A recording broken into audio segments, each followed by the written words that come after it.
A couple of mornings ago, my wonderful husband decided to give the girls and I a ride to school. It was going to mean he was going to be a little late to work, but he wanted to be nice and kind. My husband is such a great guy.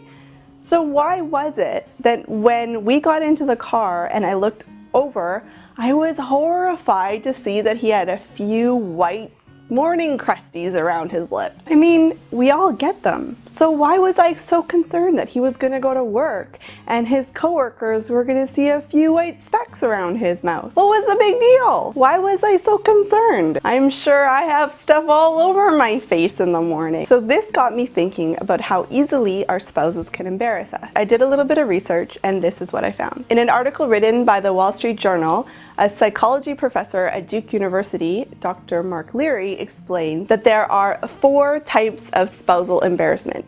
Now, only 3 really made sense to me, so those are what I'll share. The first one is called empathic embarrassment. At least I think that's how you pronounce it. The important thing is, this is the kind of embarrassment you feel for your spouse.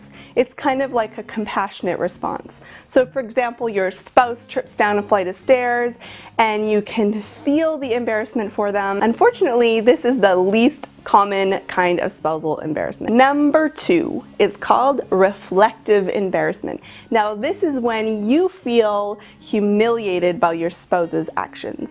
Like what they're doing is reflecting on you. For example, your spouse always tells inappropriate jokes or they always have stains on their clothes. And number 3 is called targeted embarrassment. Now this one is a little bit harsher and a little bit more painful because your spouse, intentionally or not, is targeting the embarrassment on you. So for example, they're telling an inappropriate or embarrassing story about you, or they're making a joke about you, something like that.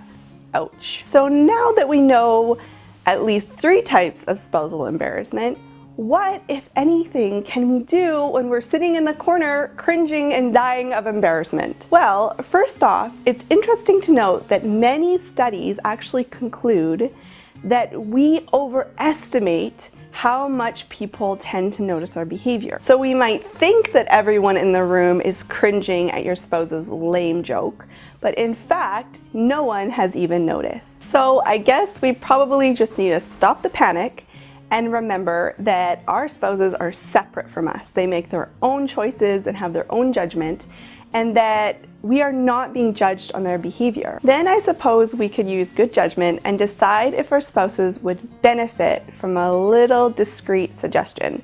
Now, we have to be really careful with this one. It really has to come from a place of helpfulness and not embarrassment and criticism. Like a little gesture to indicate they have food stuck in their teeth, or that they might be speaking a little too loud for the setting, like a library. So in addition to being really helpful about these discreet suggestions, we have to remember that everyone varies in their judgment about good behavior. So what we consider normal or appropriate is not necessarily the truth. But in all honesty, I'm always really glad that John tells me when I have food stuck in my teeth, because there's nothing worse than coming home from a night out and realizing you have a big chunk of spinach in your front tooth. And in some situations, like in the 3rd form of spousal embarrassment, the targeted one, you might have to discuss the situation later with your spouse, hopefully at a neutral setting where everyone is feeling calm and relaxed, and you can bring up the fact that their behavior or their choice of language or story was really embarrassing for you. They might not know